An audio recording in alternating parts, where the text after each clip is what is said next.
Talking Reds, Neil Atkinson and Paul Cope. And we're about to have 2 very different days. We are. You can tell from the dress, tell from the attire.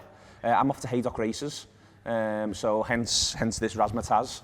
Looking very dapper. Very dapper. You're into it? Really like it. Yeah, I pulled it together off no notice this morning. Yeah. I've forgotten how to wear grown-up clothes, and then I had to sort of make it all happen this morning very, very quickly. So I'll take this before the ball is kicked. Should we get on with the football? So. Yeah. Liverpool, Simon Hughes says, Liverpool, there's 2 signings that might happen in the next 24 hours. Yes. One of them's Fekir, one of them's Shaqiri. We'll talk about Fekir first, in that he's obviously the much better player, and I think that's the one that's going to happen in the next 24 hours. Do you? Yeah. How likely do you think? And that's pretty likely. And when it does happen, there'll be loads of reactions on the Anfield tour player service and all that sort of stuff. But I do fancy it. I fancy that's going to get done because I think it's dead interesting if you're Leon now. Because this game of brinkmanship around, the World Cup, and that'll put his price up. But what if he goes to the World Cup and he doesn't play? Yeah, well, I read something this morning where that was basically it. It might have been Simon Hughes' piece where it's a bit like, if you're Aulas or whatever his name is, where you're thinking, yeah, this is my play. And then Deschamps is going, I'm not playing him, mate. Yeah. You're on the phone to Deschamps. Is he going to play the games? Will he kick the football? And Deschamps is going, no, mate, he won't. Could you sort that out for me, Didier? No, mate, I'm trying to win the World Cup. Yeah, literally. Like, I don't care about your player's value. And actually, if you don't get this boxed off, I'll make sure his value goes down. Because I'm like that. Yeah. I'm needly like that. I've already said to everyone, get your transfer business sorted before we try and win a World Cup, because I can't have any of this nonsense going on. So if you don't sort it out, I'm going to fuck you up. I think that's what's happened. And so now he's going to Liverpool going, right, all right, let's just get this box, let's do this ASAP now. And, obviously he could play the World Cup, he could get subbed on, he could be brilliant, it could all go from there. So Liverpool might have to pay a little bit of a premium possibly still, which is absolutely fine. Liverpool should be paying a bit of a premium to get the players in that they want. Absolutely. Well, we've learned from this in the past, haven't we? Like, what are you talking about? The reports over the past week have been like, we're about £11 million apart, I think. Might be, if it's 11 million, I suppose 11 million euros is pretty much the same these days, isn't it? But even if it's that... Well in, by the way, for vote and leave. Go on. Yeah, thanks for that. If it's just that, I always think, how can't you get that done? Yeah. If I'm in that negotiation, that just gets done. Same day. We're not leaving the room until this is sorted. And if it costs an extra £5 million to make sure it's just done and they feel like they've won as well and we're all right and he's signed on and we've got all those pictures... I think what's a bit difficult sometimes for Liverpool is entering into negotiations where it feels as though there's got to be a winner and a loser. And I think there's some football people who very much see their business as we've got to feel like we've got our win. Yeah. And I think Liverpool aren't very good at that. And I don't think Liverpool go into the negotiations having to feel like they get their win. But I do think Liverpool do sometimes end up in situations where they're a bit like, well, we don't want that fella to feel like he's got his win. And that's something that's a little bit different. And I think that that's just from the outside. And of course, I've got absolutely nothing to back that up with. But from just sort of looking at how these conversations have gone in the past, and that's the thing. There's lots of people who see negotiations as winning and losing, whereas most transactions that are good transactions are good for all parties. Yeah, there's loads of interesting stuff on this, just on negotiating, which is, I've been thinking about this a lot, about what are they trying to do, especially with the Keita thing. Like, are they trying to maintain good relations for the future in case they want another player, which makes perfect sense. But if that's the case, there is actually an argument to say, just give them a few extra quid. Yeah, give them their win. Let them walk away thinking that we like doing business with them. And all right, we didn't have their pants down, but we got a few extra million and we do business with them again, because that helps in the future if you ever want to go back and do something else with them. So at the minute with Roma, the really interesting situation is Roma probably do feel like we've had their pants down, rightly or wrongly. I'd say wrongly in that I think we got Salah cheap, but no one knew he was quite going to go as mega as he did. But they probably now, if you're Roma and you're on Roma's board, you're saying we're not taking this from them again, and that's the Alisson thing, and that complicates things. And you can just imagine, because I know you've been in that world certainly more than I've been, but there can end up being latent sort of machismo knocking around the place, like, oh no, we can't stand for this. And Liverpool have got to sort of try and dodge that, I think, and just rise above it and glide through and just sort of go, lads, it's all right, we'll all get sorted out in the end. Yeah, never ever underestimate the impact of ego on anything like this. The number of things I've been involved with, I just think, if everyone just leaves their ego at the door, we'll just get this sorted, no problem. Yeah. And you've got to factor that in. The Salah one's dead interesting, because loads of people talk about this now, don't they, when you're trying to do the Alisson deal, and like, well, they want a premium for Salah. And the Salah thing is a bit... If I was chatting to them, I'd be saying, well, look, that was no one's fault, really, was it? Because we bought him and then Neymar went for 200 million. And you're literally talking pre and post Neymar money all the time now. Like, well, how much is he worth? Well, it's post Neymar now, so how much? Like, Phil Coutinho was not a £142 million player pre-Neymar, was he? But then as soon as Neymar goes, that's your benchmark to go off. So, yeah, I mean, I'm sure that is happening with with Roma, but then you've got this is the interesting thing, isn't it? Like loads of us human beings like things to be simple, and very few things are actually simple, because there's loads that go into even the Alisson signing, because then you've got Oblak, who literally has a release clause. Yeah. So we can just keep going to them. Well, he's literally got this release clause. We just pay that and we get that. Yeah. So that's your benchmark now, not Neymar, not Salah. There's your benchmark. How many Alissons is Oblak? Yeah. Is he 80% of Oblak? Well, we pay 80% of his release clause. That's how I'd be doing it anyway. That's how it shows that all these things, and there's not one answer, and I think at times as supporters we sort of want there to be one answer, and we sort of want the club to act a certain way. Sometimes we want the club to punch its weight, sometimes you want to see the club get a bargain, you just want to see the club be successful first and foremost, but because we have a little bit of knowledge, we end up presuming we've got a load of knowledge, and then you can get yourself into a bit of trouble where you can end up sounding a bit daft and a bit presumptuous, and we've got to be careful. We probably do it on this stuff all the time, but we at least know the limits of our own knowledge to some degree, absolutely. At least. The other one then, presuming Fekir gets done today, there's then massive questions around Shaqiri, which is, it's basically what number is he? That's the thing. Same as a front three player, what number is he? Because if he's number 4, it's not good enough. If he's number 5, it's probably sound. It's that straightforward for me. Yeah, well, we're very much on the same page on this, aren't we? I woke up this morning and I felt like I needed to get this off my chest. If you follow me on Twitter, you'll have seen it, and there's a lot of people getting involved in this discussion.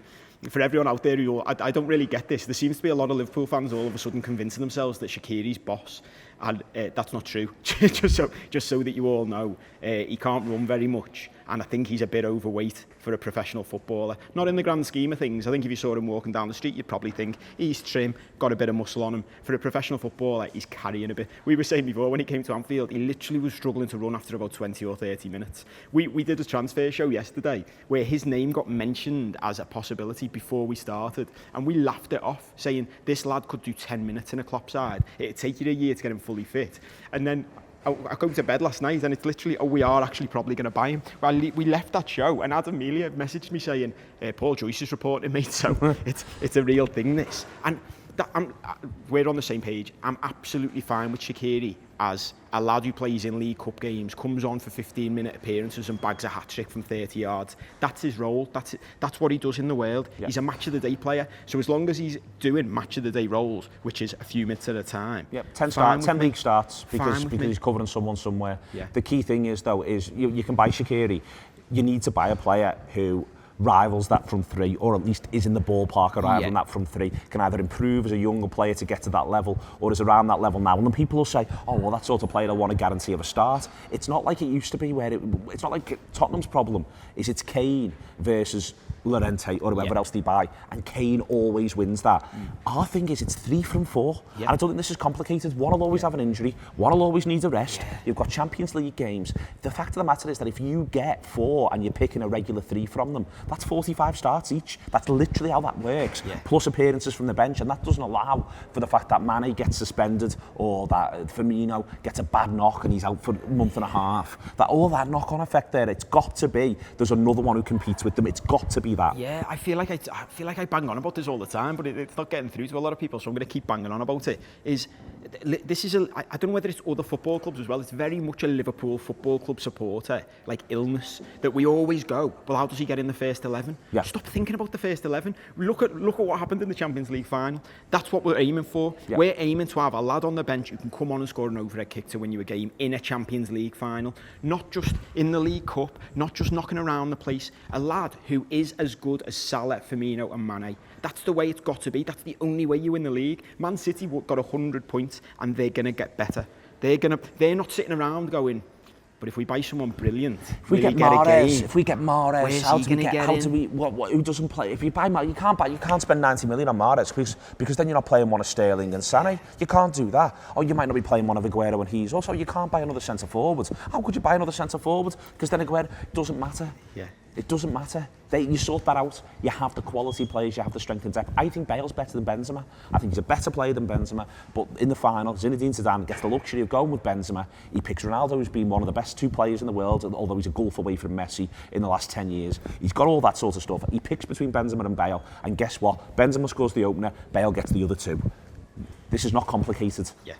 it's having options, it's having quality right the way through, and that's what we need to have. So I'm fine with Shaqiri. As I say, Shaqiri, he'd get you 10 league starts, he'd do stuff in the League Cup, in the FA Cup, he'd be there to bring on 15, 20 to go, to then charge around in the way in which he plays, because I think he's an interesting player in that I think one of his problems is he charges around, which is sound up to a point, but then he does blow himself out a little bit. That's what I've seen whenever I've seen him play. Probably similar to me and you playing five-a-side. It's probably very similar to that. Yeah. However, he's got an absolutely wonderful shot on him, he's got great touch, you get to see loads and loads of his qualities, but you need another one. You need a Dembele or a Pulisic or a Leon Bailey, someone who's that you're able to look at and say, you might have a little bit of a way to go to match those other three, but my God, we think you can match those other three. Yeah. We're not just bringing you on to take a belter free kick.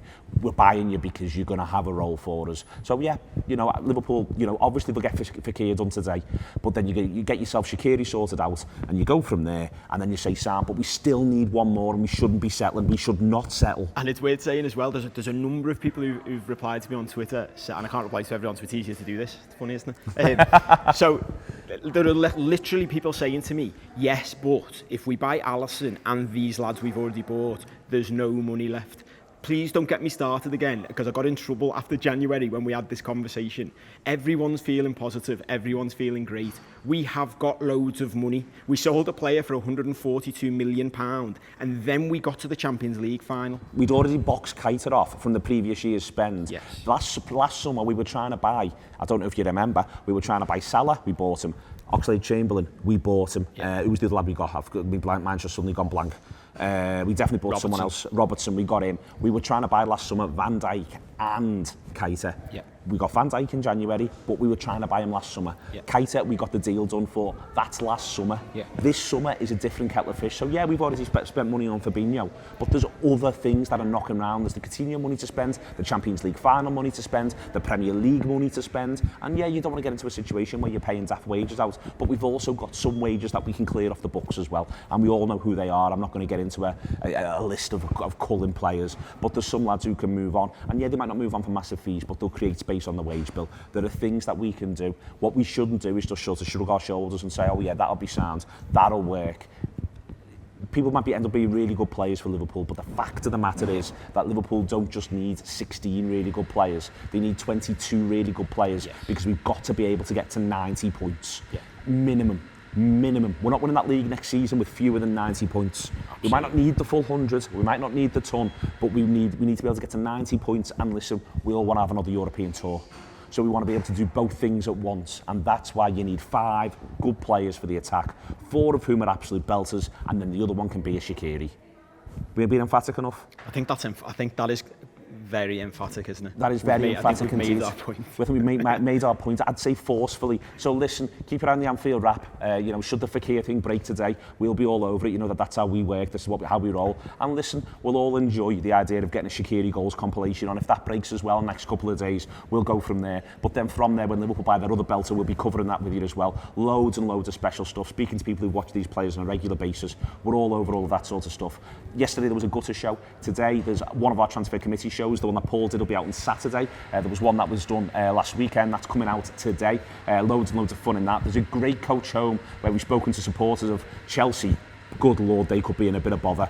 Arsenal, West Ham, they also seem to have gone weird and could be in a bit of bother. And Crystal Palace, looking at what the London clubs are up to, you think we're a bag of rags, you've got no idea what's going on elsewhere. Pleasing that, isn't it? Oh, the sentence you just said there with Chelsea are in trouble and West Ham, music to my ears. Absolute music. This is fantastic news. No one knows. Why can't they sack Conte and appoint Seri if that's what they want? It costs 17 million quid. When have Chelsea stood in ceremony about 17 million quid before in the past? What's going on? Wow. Why is that weird? Surely you just want your manager in to get on with your business. That's covered in the coach home. It's the absolute business. Loads and loads of good stuff going on there. And then tomorrow we'll have another Transfer Gutter show. We'll have our AFQ. We'll have our City Talk show, which will be the end of our season reviews. We've been doing them all the way through the week. Loads and loads of good stuff on the player. Keeping you going through the summer. £5 a month. Liverpool, crack on, buy a player while I'm at the races. Up the Reds.